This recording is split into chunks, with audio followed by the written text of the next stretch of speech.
감사합니다. 자, 우리가 지난주에 이야기했던 중요한 내용 중에 하나는 예배의 자의적인 내용, 그 다음에 또 규범적인 원리, 그 다음에 또 하나는 뭐였죠? 규정적인 원리, 이렇게 말씀을 드렸습니다. 그래서 특별히 우리가 생각해야 되는 건 규정적인 원리, 성경적인 원리죠. 그래서 성경이 가는 데까지 가고 멈추는 데서 멈춘다. 그걸 우리 다른 말로 뭐라고 얘기했냐면 성경의 적정 원리. 그래서 성경이 말하지 않은 것은 우리가 해도 된다. 그거 아니라는 거예요. 그죠? 성경이 말하지 않는 것은 우리가 해도 된다라고 하는 거는 어느 원리에서 볼 수 있는 거죠? 규범적 원리에서 볼 수 있죠. 규범적 원리에서. 그죠? 그러나 우리는 성경이 말하지 않은 것은 어떻게 해요? 하지 않은 거예요. 성경이 말하지 않았으니까 우리는 해도 된다가 아니라 성경이 말하지 않았으니까 하지 않아야 된다라고 하는 거예요. 훨씬 더 우리의 인간 어떤 본성적이고 아니면 행위적이고 우리의 어떤 의지적인 부분을 말씀에 철저히 묶는 거죠. 그래서 규정적 원리라는 게 이제 성경적 원리라고 하는 측면에서 이해되는 거예요. 그것이 왜 중요하냐면 예배가 우리가 그냥 마음대로 우리가 고안해가지고 좋은 대로 효과가 있는 대로 우리의 어떤 마음에 좋은 대로 아니면 우리의 어떤 현실적인 거에 흡족함과 만족함을 준다고 해서 예배가 되는 게 아니라는 거죠. 그 모든 예배의 하나하나가 다 성경적이어야 한다는 거예요. 이제 그게 가장 큰 원리였고, 또 하나가 이제 뭐였냐면 예배에 우리가 지금 예배 순서에 대한 내용들을 보면 예배에 대한 내용들 하나하나가 전부 하나님과의 대화라고 하는 거예요. 하나님과의 대화. 그래서 이제 그러한 내용들을 가지고 우리가 살펴보면서 지난번에 이제 마지막으로 대화 나눴던 것이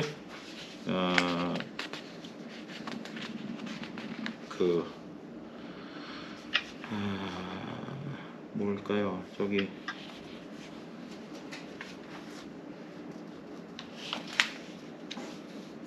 공적 예배의 중요성이었나요?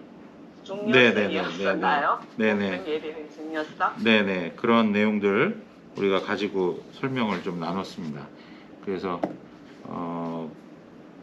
그 내용들을 잘 간직하시고 생각하면서 우리가 이제 생각해야 될 것이 뭐냐면 우리의 예배 시간에 우리가 왜 예배하는가라고 하는 거에 있어서 이제 첫 번째는 하나님께 영광을 돌린다는 게 첫 번째 이유가 될 수 있고, 그 다음에 두 번째는 예배를 통해서 우리가 은혜를 받을 수 있고, 또 세 번째는 예배를 통해서 얻는 유익이 뭐가 있을까요? 은혜를 받음으로 또 뭐가 있죠? 믿음이 성장해 갈 수 있다는 것도 되고요. 그리고 우리의 믿음이 성장하는 것뿐만 아니라 하나님을 향한 그 믿음의 고백이 예배를 통해서 더 강화되는 일들도 생겨나죠. 그리고 교회 공동체 전체가 하나 되고 동일한 신앙 고백 속에서 영적인 하나됨을 이루어갈 수 있는 그러한 유익들이 있습니다. 그리고 또 하나 중요한 게 있어요. 뭐냐면 저는 이제 주일 새벽 예배 때 우리 성도님들과 기도할 때 항상 나누는 내용이 하나가 있어요. 뭐냐면 예배에 참여한 분들 중에 아직 회심하지 못한 분들이 회심할 수 있는 은혜를 달라고. 그래서 영적으로 거듭나지 못했던 분들이 예배에 참여해서 영적인 회심을 경험할 수 있도록 해달라고 기도하기도 해요. 그러니까 우리가 예배하는 걸 통해서 얻는 유익이라는 건 사실 첫 번째는 하나님께 영광이 되는 것이고요. 두 번째는 우리에게 은혜가 임하게 되는 거고요. 그리고 또 말씀을 통해서 믿음이 성장하게 되는 거고요. 그리고 믿음이 더 강화되는 거죠. 믿음의 강화가 일어나고 성장한다는 거하고 또 뭐 같은 표현일 수 있는데 하나님을 향한 믿음이 더욱더 이렇게 고백되어지고 강화되어진다는 것, 그리고 믿음 안에서 하나 되어지는 것, 믿음의 교제 속에서 동일한 신앙 고백 속에서 그 하나됨을 이루어 간다는 것, 그리고 마지막으로 말씀드린 것처럼 믿지 않는 자의 회심이 일어날 수 있다는 것. 그래서 그 예전에 목사님들께서 그 말씀해 주신 내용들 중에 하나가 뭐냐면 예배당에 나온 성도들을 전부 다 크리스찬이다라고 생각하지 말라는 거죠. 거기에는 복음을 듣고 거듭나야 할 사람들이 있을 수 있다는 걸 전제해 항상 복음적 설교 그리고 전도적 설교도 해야 한다라고 이렇게 말씀하시는 것들도 많이 있는데 분명 맞는 말씀입니다. 자, 제가요 이제 그 오늘 우리가 살펴볼 내용은 그 우리 대한예수교 장로회 합신 예배 모범 있지 않습니까? 예배 모범 교재 제가 실어놨는데요. 그 내용들을 보면서 우리가 하나하나 그 중요한 부분만 다 읽어갈 수는 없을 것 같아요. 좀 중요한 부분만 좀 살펴보면서 넘어가 보도록 하겠습니다. 자, 먼저 이쪽에 가서 보시면 예배란 무엇인가 라고 이렇게 설명하고 있습니다. 예배란 무엇인가 그랬을 때 첫 번째 얘기가 뭡니까? 성경에서 예배의 원리를 찾아야 한다라고 하는 이러한 말씀들을 하고 있잖아요. 그런데 성경에서 예배의 원리를 찾아야 하는 이유가 뭐냐니까 모든 예배의 그 순서가 전부 성경에서 나온 것들이에요. 우리가 이제 좀 이따가 뒤에 가서 다시 한번 그 부분에 대해서 말을 할 수 있으면 좋겠는데요. 그 순서 하나하나가 전부 어디서 나온 거냐? 바로 성경에서 나와 있는 거예요. 그냥 우리가 신앙의 역사 속에서 흘러오며 이거 참 좋아 해가지고 그냥 집어넣어가지고 그냥 생겨난 것이 아니고 이 역사적 과정 속에서 특별히 성경에서 예배의 요소로 사용되었던 그 모든 것들, 그래서 우리가 항상 생각하는 거지만 가장 중요한 토대는 성경에서 찾아야 된다는 거예요. 여러분 우리 조직신학 배우시고 계세요 지금? 조직신학 배우고 계시죠? 거기 보면 이제 뭐 신론도 나오고 인간론도 나오고 뭐 구원론도 나오고 기독론 뭐 그 성령론 뭐 또 교회론 종말론 뭐 이렇게 다 배우잖아요. 근데 얼굴 표정들이 아무도 배워본 적이 없던 분들처럼. 그래서 이제 근데 그렇게 배우는데 그거를 배우기 이전에 제일 먼저 배우는 게 뭐예요? 신론, 인간론 뭐 쭉쭉 이야기되는 그 주제들을 배우기 전에 제일 먼저 배우는 게 뭘까요? 그거는 성경에 대한 내용이에요. 그래서 조직신학이라고 얘기했을 때 조직신학 서론에 해당되는 내용이 뭐냐면 성경에 대한 이야기예요. 왜 그러냐면 우리가 하나님을 배울 때 신론에 대해서 하나님을 배운다 할 때 그 하나님은 우리가 상상해서 만들어낸 어떤 존재가 아니고 어디에서 나타나는 계시된 성경을 통해서 계시된 하나님을 말씀해 주시는 거예요. 우리가 인간에 대해서 배울 때도 마찬가지예요. 인간에 대해서 알고 배워갈 때 그 인간은 세상 철학에서 말하는 인간이 아니고 어디에서 말하는 인간이죠? 성경에서 말씀하고 있는 인간에 대해서 배우는 거예요. 우리가 또 마찬가지예요. 우리를 구원하신 예수 그리스도에 대해서 배울 때에도 어디에서 계시된 성경을 통해서 계시된 예수 그리스도를 배워가는 거예요. 그러니까 모든 것의 토대가 다 어디에 근거해야 되는 거예요? 성경에 근거해야 되는 거예요.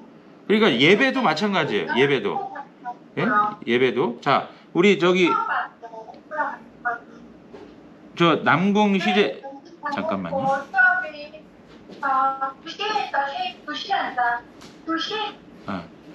됐습니다. 됐습니다. 자, 그래서 이제 예배에 대한 모든 것도 철저히 성경의 원리를 따라서 이렇게 진행돼야 된다는 생각이 굉장히 중요한 생각이에요. 그래서 우리의 신앙의 내용도 어디에 근거해야 되죠? 예, 하나님 말씀에 근거해야 되는 거예요. 다른 것에서 그 기준을 삼거나 그것을 어떤 것을 규범으로 삼아서 우리가 살아가는 게 아니고 항상 성경이 기준이 돼야 되고 우리의 규범의 원리가 돼야 된다는 거죠. 예, 그러한 내용이 너무 중요한 신앙적 태도예요. 그래서 이제 예배의 어떤 역사 속에서도 이렇게 보면 뭐 그런 거 있죠. 성경 낭독이라든가 시편 찬송하는 거라든가 기도하는 거라든가 설교하는 거, 신앙의 어떤 고백을 하는 일들, 헌금하는 일들, 성찬과 세례를 진행하는 그 모든 것들은 전부 다 어디에서 나온 거냐면 성경에서 나온 거예요. 예. 성경에 그 내용들이 다 기록되어져 있는 것을 우리가 순서적인 배열을 하여 하나님 앞에 예배하고 있는 거예요. 그러니까 예배는 저기 이런 거가 다른 큰 교회에서 하는 거 보니까 이거 너무 좋아 보이던데 우리도 이거 하면 안 될까 해가지고 무조건 좋은 것들, 우리가 생각할 때 좋다라고 생각하는 어떤 것들을 자꾸 예배에 집어넣어서 될까요, 안 될까요? 안 된다는 거예요. 그래서 예배에 들어가는 그 내용들, 순서들 하나하나도 어떻게 해요? 철저히 성경적이어야 한다는 거예요. 그러니까 지금 이제 우리가 읽어가게 될 예배의 목적, 예배의 대상과 그 방법, 뭐 이런 내용들 자체는 다 뭐예요? 말씀에서 우리에게 안내해주는 그 원리를 따라야 된다는 걸 이야기하죠. 사실은 우리 지난주에 벌써 봤던 말씀을 예배의 대상과 그 방법에 대해서는 십계명에 있는 말씀 가지고 서로 나누었어요. 그죠? 예.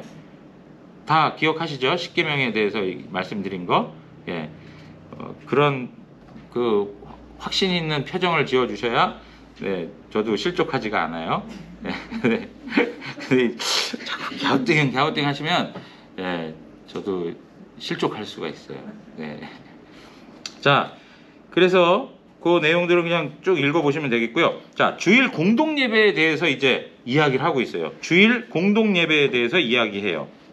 그런데 여기에서 우리가 좀 중요하게 볼 대목이 뭐냐면 그보다 더 중요한 것은 그때의 두 번째 줄이에요. 그때에 하나님의 계약 백성으로서 하나님을 만나는 것이다 라고 얘기해요. 그러니까 공동 예배를 통해서 누구를 만나는 거라고요? 하나님을 만나는 거예요. 하나님을 만나는 거예요. 그런데 뭐라고 표현하고 있어요? 우리의 정체성을 하나님의 계약 백성, 언약 백성이라고 얘기하는 거예요. 하나님의 언약 백성들. 그래서 그 언약 백성들이 다 한 자리에 모여서 예배하는 것 자체는 누구를 만나는 거라고요? 하나님을 만나는 것이다 라고 하는 거예요. 하나님을 만나는 것이다. 자, 그런데 말씀드리지만 그러면 그날만 하나님을 만나는 것이에요? 그것은 아니에요. 모든 날 다 하나님과 관계된 날들이에요. 그럼에도 불구하고 일반적인 날들 가운데에서 하나님을 섬기고 하나님을 예배하는 그것이 무엇을 통해서 더 우리에게 그 도움이 되고 유익이 되는 거냐면 주일날 드려지는 공적인 공동 예배를 통해서 우리의 삶 속에서 드려지는 일상의 예배가 더욱더 세워지게 된다는 거죠. 공동 예배를, 공적인 예배가 세워지지 아니하고 일반 예배를 하나님 앞에서 잘 드리겠다?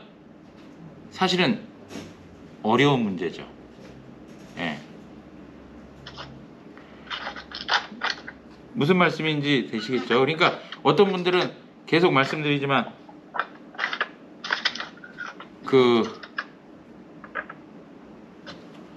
어떤 분들은 계속 말씀드리자면 일상의 예배에서 하나님 예배하고 섬기면 되지 않습니까? 라고 이렇게 그걸 더 강조해서 말씀하시는 분들이 있는데 사실은 주일날 공적인 예배에서 하나님을 섬기지 않으면 일상의 삶에 있어서도 하나님을 예배하고 섬기는 삶이 참으로 되어지지 않는 그런 현실들을 많이 본다는 거예요. 그래서 우리가 일상의 예배를 잘 살아내기 위해서라도 어떻게 해요? 공적인 예배의 중요성을 갖고 거기에서 우리의 어떤 예배적 생활을 배우는 기회가 되어야 한다는 거죠. 배우는 기회. 네. 자, 그러면서요, 뭐라고 얘기하냐면, 끝에서 두 번째 줄 보세요. 끝에서 두 번째 줄 보시면, 그러나 공동 예배는 교회가 함께 모이는 것이니 누구든지 신자라면 모두 참석해야 하며 아동들도 예배에 방해가 되지 않는 범위에서 그 예배에 동참하여야 한다라고 얘기하고 있어요. 네. 자,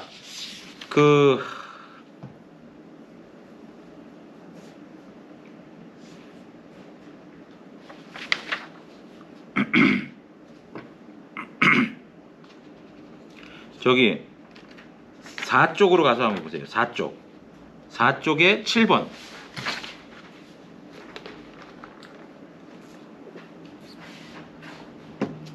4쪽에 7번. 자, 우리 권사님, 김태용 권사님 책 갖고 계세요? 네. 예, 한번 읽어주실래요? 7번. 어린 아이들은 예배 방해가 되지 않는 한에 있어서 부모가 데리고 있으니 좋으니 한 가족이 예배석에 같이 모여 있는 것이 마땅하다. 네. 한 가족이 예배석에 같이 모여 있는 것이 어떻다고요? 마땅하다라고 이렇게 얘기하고 있어요. 자, 제가 이제 이야기하고 싶은 게 이건데요. 자, 제가 한번 좀 질문해 보겠습니다. 혹시 나는 우리의 자녀들과 한 예배 공간에서 같이 하나님을 예배한다. 네. 권사님 그렇게 하세요? 네. 한 네. 예배 공간에서 한 같은 시간에. 네. 예. 또 다른 분 있으세요? 아이가 다 자라서 이제는 없습니다. 라고 하시는 분들도 계실 텐데, 네. 네. 근데 우리 아이 말고라도 생각을 해보세요. 우리 교회는 그 아이들까지 같이 다 한 자리에 앉아서 예배한다.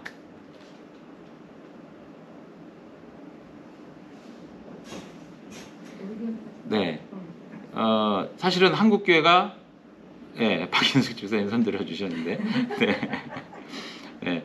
사실 한국교회는 지금 상당한 부분 예배 모범에서 지금 가르치고 있는 전체 가족이 한 자리에서 예배하는 것에 대한 것을 잘 지키지 못하고 있어요. 어느 순간 한국교회는 또래 중심으로 다 나눠놔 버렸어요. 네.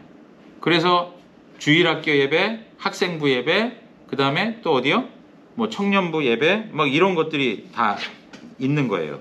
그쵸? 그런데 오늘 우리에게 이야기하고 있는 이 예배 모범은 사실은 온 가족이 한 자리에 앉아서 예배하도록 우리에게 권면해 주고 있어요. 예. 여러분, 그래서요, 교회에 그러한 예배의 형태가 없다 할지라도 자녀들과 함께 예배에 참여하는 것을 노력해 주시면 좋을 것 같아요. 우리 교회는 또래 중심으로 다 흩어서 예배합니다 라고 하면 그 시간대 말고, 예를 들면 주일 오후 예배라든가 저녁 예배라든가 수요 예배라든가 아니면 금요 기도회라든가 이런 때라도 우리 자녀들을 데리고 와서 같이 예배하는 것을 노력하시면 좋을 것 같아요.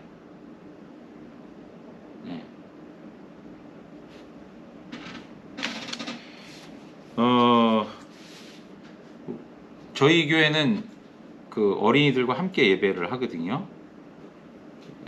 저희는 이제 원래 우리 영안교회도 전부 다 이렇게 뿔뿔이 흩어져서 유초동부 예배, 뭐 유치부 예배, 뭐 이렇게 다 있었어요. 다 이렇게 나뉘어져서 있었는데 우리가 2020년부터 해가지고 변화를 줘서 전체 그 예배를 같이 하고 있어요. 온 가족이 다 같이 예배하고 그렇게 해서 하고 있는데, 그 이유가 뭐냐면 교육적인 효과보다도 더 중요한 게 예배를 가르쳐야 된다는 거예요.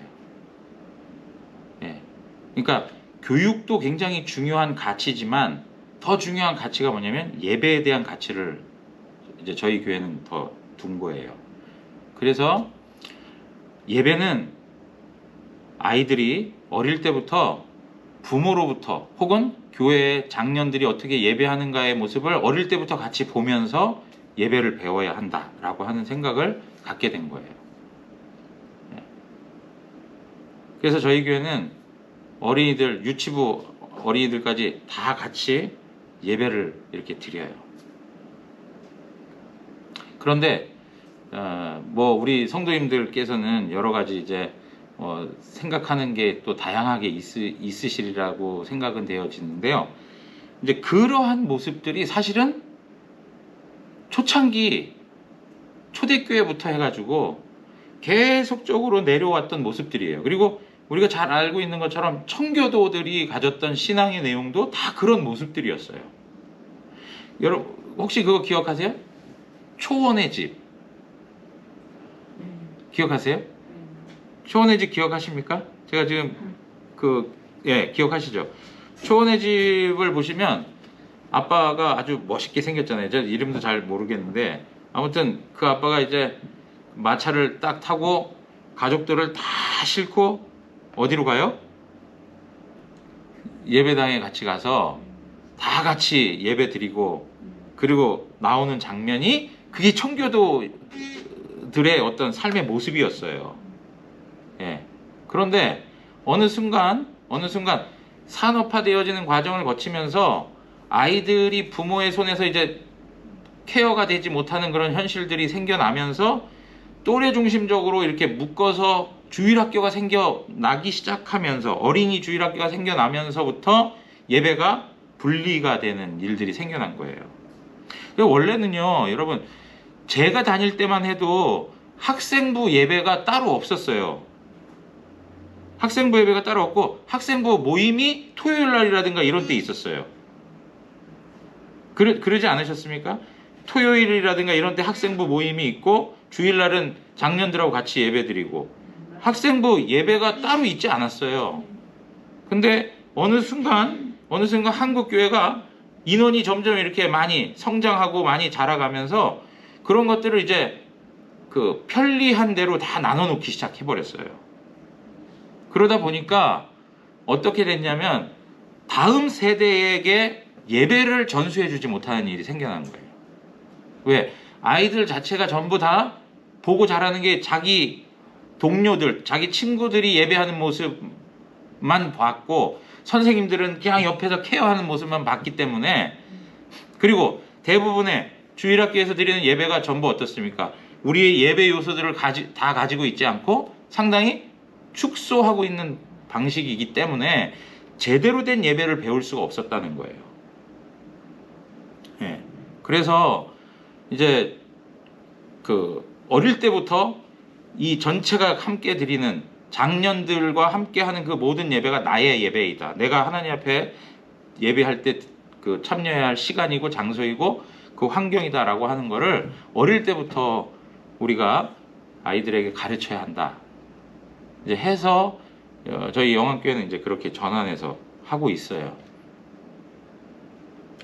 저는 이제 이 내용들은 우리 여기에서 나누고는 있지만 한 가지 우리 성도님들이 좀 잘 이해해 주셔야 될 게 뭐냐면, 그렇다고 해서 그 지금 우리 교회가 그렇게 하지 못한다고 해서 잘못됐다거나 이렇게 생각하시면 안 돼요. 그건 이제 제가 보는 입장에서 우리 영암교회 목사로서 그것이 더 중요하다라고 봤기 때문에 그런 전환을 한 것뿐이고, 지금 교회에 있는 상황 속에서는 또 그 질서를 또 잘 존중해 주시고 따라가 주셔야죠. 근데 이렇게 어린이들하고 같이 제가 이제 우리 교회 주보를 갖고 왔는데요. 주보를 갖고 왔는데, 여기다 떼야 되는군요. 이렇게. 좀 잘 안 보이는데요. 주보를 갖고 왔는데 여기 보시면 어른 설교하기 전에 어린이 설교가 들어가요. 그리고 어린이 설교하고 나서, 그리고 나서 이제 어린이들 부서로 이동하고 그 다음에 장년 설교 이렇게 들어가는 형태로 지금 하고 있거든요. 그런데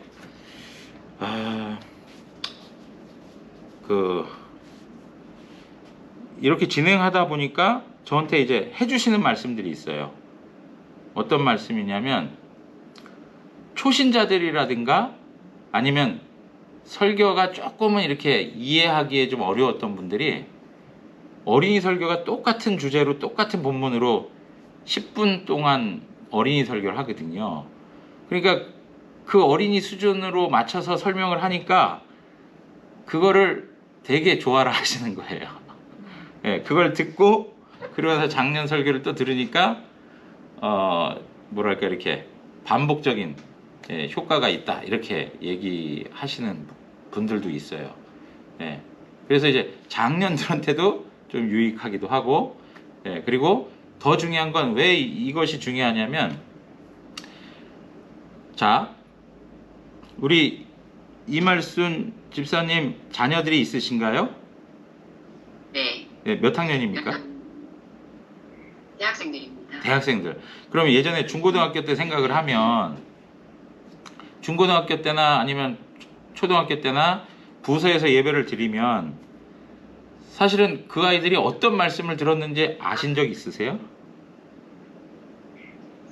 저는 개인적으로 계속 주일학교를 같이 해서. 그러셨군요. 네, 그러면 또 훨씬 괜찮으신 편이고요. 근데 대부분의 부모님들은 주일학교에서 우리 애가 무슨 말씀을 배웠는지 잘 몰라요. 그리고 거기에 대해서 관심도 없어요. 그냥 주일날 부서에 가서 예배 드리도록 딱 맡겨놓으면 그냥 그걸로 끝인 거예요. 그래서 이 방식이 참 좋은 게 뭐냐면, 같은 본문의 같은 내용의 말씀을 듣잖아요. 그러니까 엄마가 조금만 마음이 있고 조금만 열의가 있으면 주중에도 들은 말씀을 가지고 아이하고 같이 나눔을 가질 수가 있어요. 그래서 전체 교회가 다 한 말씀으로 한 주간을 묵상해 갈 수 있다는 거예요. 그러니까 이제 이러한 것들을 잘 살려가고, 그 다음에 이 내용들의 장점을 내가 실질적 삶에서 좀 잘 활용하겠다 한다면 좋은 장점이 꽤 많은 것 같아요. 그래서 사실은 가족 예배가 전체 가족이 함께 예배하는 그것이 결국엔 무엇으로 연결되냐면 가정 예배로 연결도 되는 거예요. 가정 예배. 예. 그래서 지금 우리 그 공동 예배에 대해서는 이렇게 그 아동들도, 예, 그 다음에 어린이들도 함께 예배하도록 이렇게 되어 있어요. 근데 우리 한국교회가 이제 그러지 못한 현실들이 있다 보니까 무슨 얘기를 하냐면 주일학교를 분리해가지고 예배를 드리도록 할지라도 그 예배를 관리하고 지도하는 것이 누구에게 있냐면 당회에 있어요. 당회. 그러니까 당회의 가장 중요한 기능 중에 하나는 예배를 잘 세워가는 일이에요. 예.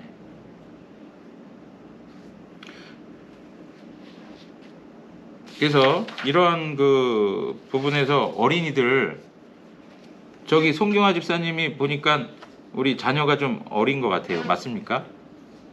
네. 몇 학년입니까? 첫째는 3학년이고 둘째는 지금 5살. 네.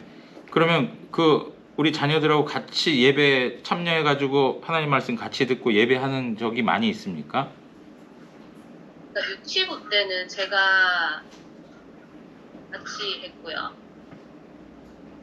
지금은 다 따로 하고 제가 또 일부 반주를 해서 1부에 오고 애들은 아빠 따라서 2부에 오니까 지금은 같이 드리는 적이 없어요. 네. 아, 그러면 뭐 예를 들면 오후 예배는요?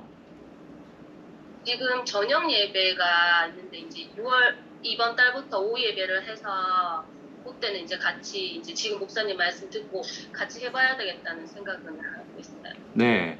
제가 그래서 바라기는 우리 교회처럼 그런 그 주일 오전 11시에 드리는 그런 예배가 아니어도, 예, 교회가 그것을 전체적으로 가지는 방향이 아니어도 이제 저녁 예배든 오후 예배든 아이들하고 같이 예배하는 건 너무 중요한 것 같아요.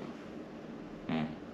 그래서 부모님이 어떻게 찬양을 하는지, 그리고 말씀 듣는 걸 어떻게 대하고 있는지, 이런 거 하나하나가 다 교육이고 가르침이거든요. 예. 왜 그러냐면 이게요, 우리 주일학교 선생님을 하셨던 분들 아시겠지만 초등학교 6학년에서 학생부로 올라가면 또 떨어져요, 애들이. 그리고 중학교에서 이제 청년으로 돼가지고 대예배 전환돼야 되잖아요. 그러니까 예배에 이질감이 있어가지고 또 어려워서 또 떨어져요. 예. 저는 그런 것들을 어릴 때부터 아이들에게 익숙하게 만들어줘야 된다고 보는 거예요. 예. 그래서 전체 이 가족이 함께 예배할 수 있는 거. 그래서 손 집사님 말씀하신 대로 어떤 예배가 있으면 우리 가족만이라도 의도적으로 같이 참여해서 한 자리에 앉아서 예배하고, 예, 그게 너무 중요한 가치라고 생각합니다. 우리 박인숙 집사님 혹시 거기에 대해서 좀 말씀해 주실 게 있을까요?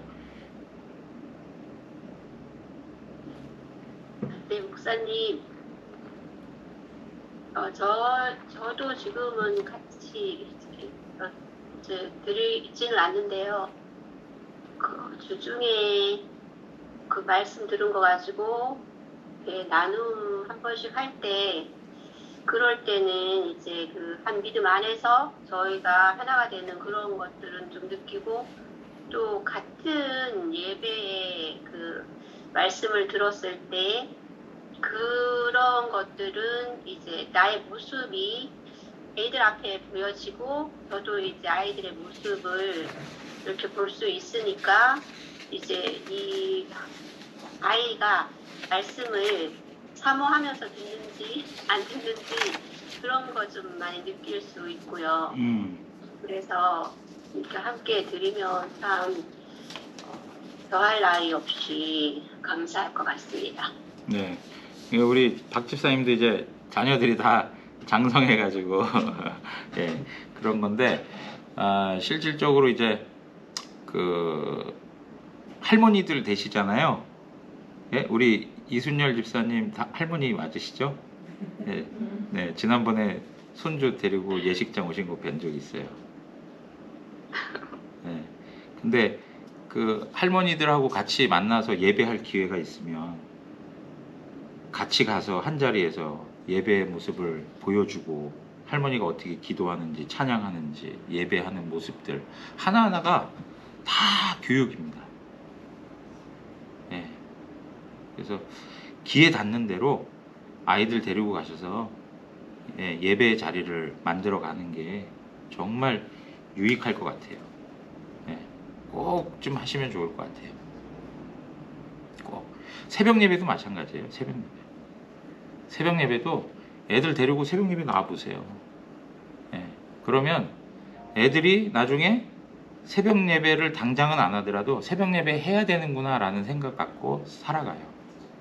그리고 어려운 문제가 있어서 기도해야 될 때 어떻게 해요? 새벽에 찾아 나가요.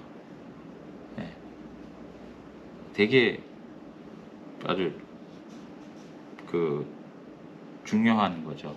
무서운 거예요. 사실은 보여주는 게. 자,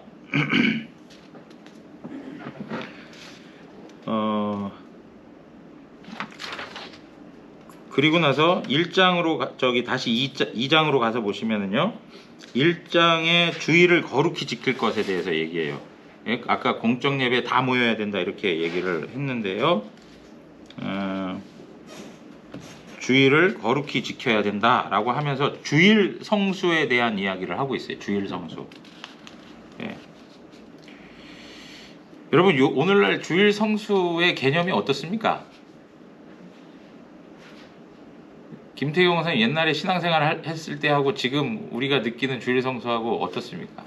지금은 이제 코로나 때문에 인터넷으로 많이 예배를 드리더라고요. 주일날 저희도 성도도 굉장히 많이 줄었거든요. 네. 인터넷으로 예배 드리고 그렇게 크게 중요성을 이렇게 두고 있지를 않는 것 같더라고요. 네. 성도분들이. 네. 그게 좀 안타까워요. 네. 그래서 이제 사실은 이제 주일 성수 개념이 예전보다도 상당히 많이 이렇게 약해진 것은 사실이에요. 그래서 정말 그 예배 모범에서 이 주일에 대한 주일 성수에 대한 걸 가르치는 거는 우리가 정말 예배자로서 어떠한 마음과 신앙의 고백을 가지고 서야 하는지에 대한 물음을 우리에게 던져주고 있는 거예요. 왜 그러냐면 내가 주일을 거룩하게 지킨다는 거는 신앙의 고백인 거예요. 신앙 고백. 내가 내 인생의 주인이 아니고 하나님이 내 인생의 주인입니다 하면서 그분에게 나의 모든 삶에 대한 내용들을 다 내어놓는 거죠. 그리고 오로지 그날을 통해서 하나님만이 영광 받아 주시옵소서 하고 예배하는 거죠. 그러니까 사실 우리가 주일을 지키고 하는 그 모든 것은 믿음의 고백이에요. 믿음의 고백. 그래서 믿음의 분량이 커지면 커질수록 주님을 위해서 시간과 에너지와 모든 삶의 내용을 다 드리려고 하는 그 마음의 열심과 열정이 생겨나죠. 그러나 우리의 믿음이 또 연약하고 부족할 때에는 어때요? 그렇게 하지 못하는 우리의 수준의 문제가 또 있단 말이죠. 그러니까 믿음이라는 게 하루아침에 장성해지진 않아요. 그 과정들을 다 거쳐가는 거죠. 아마 우리 여기 수업 듣고 계시는 성도님들도 처음보다 지금 믿음이 상당히 많이 커졌을 거예요. 그래서 믿음이 없는 건 아니에요. 자, 제가 그런 얘기해요. 사과나무에 사과 열매가 하나가 달렸어요. 그러면 그 사과나무는 죽은 겁니까? 살아있는 겁니까? 살아있는 거예요. 많이 달렸으면 좋겠지만 하나 달린 것도 어떻게 해요? 살아있는 거예요. 그러니까 정말 우리 생각에는 많은 열매가 맺혀가지고 야 이게 정말 살았구나. 그리고 또 생명력이 이렇게 열매로 나타나는구나 하면 좋겠지만, 단 하나의 사과 열매가 있다 할지라도 그것도 살아있는 거예요. 그러니까 우리의 어떤 신앙적인 모습이 더 풍성하고 더 좋게, 더 성숙하게 많은 열매를 맺으면 좋죠. 그렇지만 그렇지 못한 부분들도 있을 수 있는 거예요. 그럼에도 불구하고 어때요? 믿음이 있는 거죠. 그러니까 우리가 주일 성수에 대한 이 부분들을 항상 내가 하나님 앞에서 더 믿음의 그 세워짐 속에서 내 삶을 전적으로 하나님 앞에 드릴 수 있는 기회로 삼아야 되겠다라고 하는 어떤 그 날로 삼고, 신앙의 고백을 조금 더 하나님 중심으로 키워가는 그런 모습들이 있었으면 좋겠어요. 예. 그래서 주일 성수에 대한 건 너무 중요하게 우리에게 언급해주고 있고요. 그 다음에 2장에 가서 보시면 교회 회직과 예배 석상에서의 신자들의 행위를 이렇게 얘기하고 있는데, 여기 보면 거룩한 규례를 행하는 데서 빠지지 말 것라고 얘기해요. 모이기를 패하는 어떤 사람들의 습관과 같이 하지 말고 오직 권하여 그날이 가까움을 볼수록 더욱 그리하자라고 얘기하고 있어요. 자, 여러분 그 앞에서 지금 김태경 원사님도 그런 얘기를 하셨어요. 코로나 때문에 온라인으로도 많이 하고, 그리고 더 많은 분들이 지금 예배에 참여하지 못하는 그런 안타까운 일들이 있다라고 이렇게 말씀을 하셨는데, 이거는 비단 김태경 권사님이 머물고 있는 교회에서만 일어나는 문제는 아닐 거예요. 예. 여러분 사실은 교회라고 하는 것 자체가 모인다라고 하는 의미를 가지고 있잖아요. 근데 거기서 모인다라고 하는 의미가 단지 어떤 영상적인 측면으로 모인다라고 하는 게 아니고요. 뭐냐면 물리적으로 만남이 이루어지는 모임이에요. 예? 얼굴과 얼굴을 보고 피부와 피부가 닿을 수 있고, 한 공간 안에서의 그러한 모임을 두고 말하는 거예요. 예. 그러니까 교회라고 하는 이름 그 자체에 이미 우리의 특성이 담겨 있어요. 뭐냐? 모여야 된다는 거예요. 모여야 된다는 거. 예. 그런데 코로나로 인해서 모일 수가 없으니까 어쩔 수 없이 온라인을 통해서라도 모이는 데 힘쓰는 건 바람직하지만 그것을 예배로 규정하고 그거를 예배의 한 방식으로 이해한다는 것은 아닌 거예요. 예. 예? 여러분 온라인으로 드리는 걸 예배라고 생각하십니까? 그렇게 생각을 하시는 목사님들도 계실 거예요. 그거에 대해서 제가 뭐 또 다른 그 어떤 이견들이 있기 때문에 제가 뭐 논란을 키울 만한 일은 없고요. 저는 이제 그런 거예요. 뭐냐면, 자, 예배라고 하는 내용이 이제 우리가 또 읽어가면서 보겠지만 나중에 보세요. 항상 우리의 예배 속에는 말씀 선포라고 하는 것이 되게 중요한 위치로 자리 잡혀 있고요. 그 다음 또 하나의 항목이 뭐냐면 성례에 대한 문제예요. 성례. 그 성례의 문제 속에서 가장 많이 우리에게 요구되어지는 게 뭐냐면 성찬에 대한 거예요. 여러분 우리는 지금의 시대 속에서 성찬을 무슨 1년에 한 2번 혹은 4번 정도 이렇게 하는데 그쳐요. 그죠? 대부분 다른 교회도 한 1년에 4번 정도 하면 많이 하는 거 아닙니까? 한 달에 한 번씩. 대구 우리 교회 한 달에 한 번씩 하세요? 예. 그거 아주 잘하는 거예요. 잘하는 거예요. 저도 그렇게 못해요. 예. 그런데 대구 우리 교회 잘하시는 거예요. 저는 못하지만 우리 교회 그렇게 못하지만 잘하고 계시는 거예요. 그런데 사실은 우리의 예배의 요소 가운데 보면 말씀의 예전과 성례의 예전, 이 두 가지 기능이 제일 중요한 이 예배의 내용이에요. 초대교회부터 해가지고 지금까지 말씀과 성례에 대한 부분들은 예배의 요소로 계속 자리 잡아 왔어요. 그러면 여러분 보세요.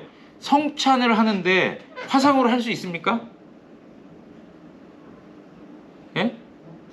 지금 우리가 성찬을 매주마다 안 하니까 그냥 그거 예배의 요소에서 생각을 못 하고 그냥 우리 모여서 말씀 듣는 것만으로 예배에 대한 인식을 하고 그 개념을 규정해서 그렇지, 만약에 정말 우리 전통적으로 우리에게 가르쳐주는 예배 모범을 따라서 그런 어떤 성찬들이 자주 진행이 된다면 모여야 될 거 아닙니까?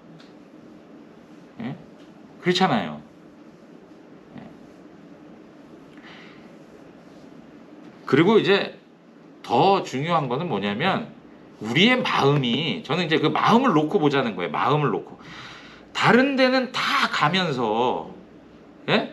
다른 일 할 거 다 하면서 예배 때는 코로나 때문에 못 오겠대요. 예? 그건 좀 정직하게 얘기해야 되지 않겠어요? 예? 무슨 마켓이고 뭐 어디 뭐 가야 될 일들 뭐 심지어 결혼식이며 뭐며 다 가. 그러면서 예배 드리러 오는 건 코로나 때문에 못 가겠다면 그게 도대체 뭐예요? 죄송합니다. 이렇게 앉아 계신 분들이 왜 우리가 그랬어요? 왜 우리한테 열을 내세요? 막 그럴지 모르겠는데, 예? 좀 속이 상해요. 그런 부분은. 예? 정말로요. 정말 속이 상한 거예요. 그래서 제가 처음에 코로나 터지고 저희 교회 성도님들에게 말씀을 나누면서 예배 가치는 우리 인생의 최고의 가치입니다 해가지고 설교를 한 적이 있어요. 다른 것에 있어서 내가 뭔가를 할 수 있다면 내가 예배를 포기할 수 없는 마음의 양심이 있지 않아요? 신앙적 양심이? 예? 만약에 다른 것도 다 못해, 완전히 봉쇄가 돼서 그냥 꽁꽁 묶여있어, 그러면 또 이해가 돼요. 근데 다른 것들 하는 것들은 다 인정을 하면서 예배하는 거에 대해서는 그런 태도와 마음을 가지고 있다. 저는 그거는 굉장히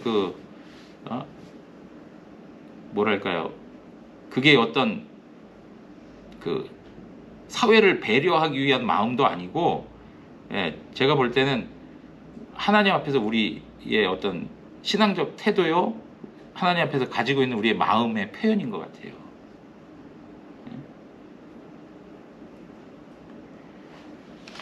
바라기는요, 혹시 여기에 계신 분들 가운데 영상으로 예배를 자꾸 이렇게 들으시는 분 있으면요, 이제는 영상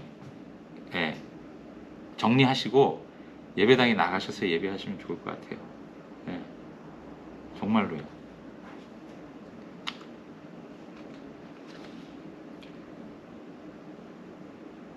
저기 한 10분 쉬었다가 하겠습니다.